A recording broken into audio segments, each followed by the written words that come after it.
धीर कुमार जी, दिल्ली से। राधे राधे महाराज जी। महाराज जी, जब कोई लड़का अपने विवाह के समय लड़की के पिता के सामने दहेज की इच्छा या मांग रखता है और लड़की के पिता इच्छा पूरी भी करते हैं, तो क्या ये उस लड़के पर लड़की के पिता का कर्ज चढ़ जाता है, या अगर कर्ज नहीं है, धर्म से रहित बात है। ब्याह सुयोग्य कन्या, सुयोग्य वर देख करके तय किया गया, ब्याह हो गया। अब लड़की पक्ष का जो भाव था वो वर पक्ष को दे दिया, बातचीत नहीं हुई।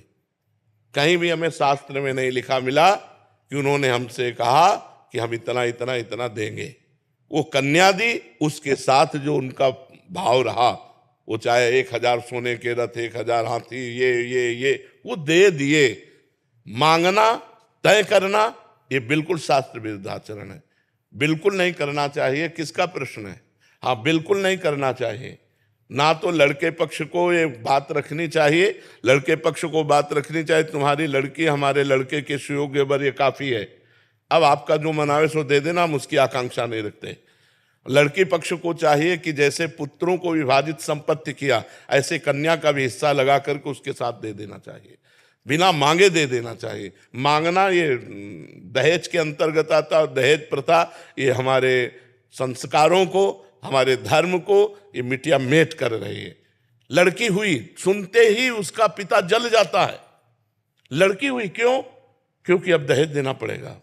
दहेज में लोग ऐसे मांग रहे हैं कि पूछो मत। वो किसी तरह कमा खा करके जी रहा है, और वो लाखों का पर्चा बना देते, तो इससे तो लोग गर्भ में लड़की पात करवा देते। अगर देखा या गर्भ हुआ, लड़की हुई, तो इनके इन प्रकार वो नष्ट करना चाहते हैं। ये दहेज प्रथा ही तो ऐसे आचरणों को प्रेरित करती है। और तुम अपनी कमाई से नहीं तृप्त होगे, वो लड़की दे, केवल लिंग परिवर्तन से ही तुम महान हो गए क्या? वो भी तो एक शरीर आ रहा है तुम्हारे पास, और तुम भी एक शरीरधारी हो। तुम पुरुष लिंग हो, केवल इसलिए तुम महान हो गए। वो स्त्री लिंग है तो वो लघु हो गई क्या? विचार करके देखो, तुम केवल पुरुष लिंग हो, बस इसी यही बात तो है। वो स्त्री लिंग है, केवल यही बात, वो तुम्हारे घर आ रही है। ब्याह का तो मतलब है कि जो पान फूल बने वो हम आपके चरणों में समर्पित करते हैं, अपनी बेटी समर्पित करते हैं, आप आनंद से गले लगा करके उनको विदा किया, ये बात रही। और ये दहेज प्रथा जब तक रहेगी हमारे समाज में कलंक है, कैंसर है ये, जो लड़कियों के अस्तित्व को मिटाने वाली है, जो लड़की के प्रति हे भाव पैदा करने वाली। और ये लोग नहीं समझते कि आज हमारे राष्ट्र की प्रथम पुरुष राष्ट्रपति लड़की ही है, और आज बॉर्डर में सेना के साथ जोड़ पे जोड़ कंधा मिलाए लड़कियां खड़ी हैं। लड़कियां कोई साधारण समझते हो? दैवी शक्ति है। तो लड़कियों को क्या समझ रखा? केवल स्त्रीलिंग होने के कारण वो इतना घट गई कि तुम्हें रुपया भी दे और लड़की भी दे। सुशील, सज्जन, शांत, परम पवित्र परिवार कोई लेने के लिए लड़की तैयार नहीं, तैयार है रुपया लेने के लिए।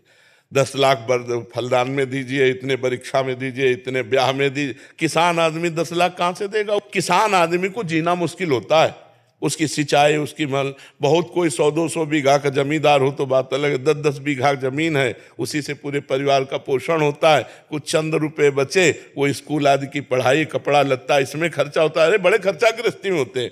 तो ब्याह का मतलब खूब बढ़िया खवा पिया दिया, जो रूखा सूखा है वो तुम्हें दे दिया, और बिटिया लो और कमाओ खाओ जाके। अब ये जो दोहन किया होती है दहेज में, ये बिल्कुल निषिद्ध है। हमें लगता है न देना चाहिए न लेना चाहिए, दोनों के विरुद्ध में बात रखनी चाहिए। न देना चाहिए न लेना चाहिए। आप जी के आशीर्वाद से हमारे पास चारों तरफ इतनी लड़कियां हैं जी, 1000 लड़कों पीछे 1100-1200 लड़कियां हैं। तो मेरी माता जी कहते हैं, बोले जितनी लड़कियां होगी उतने डीजे हमारे ज्यादा बजेंगे। बिल्कुल बिल्कुल बिल्कुल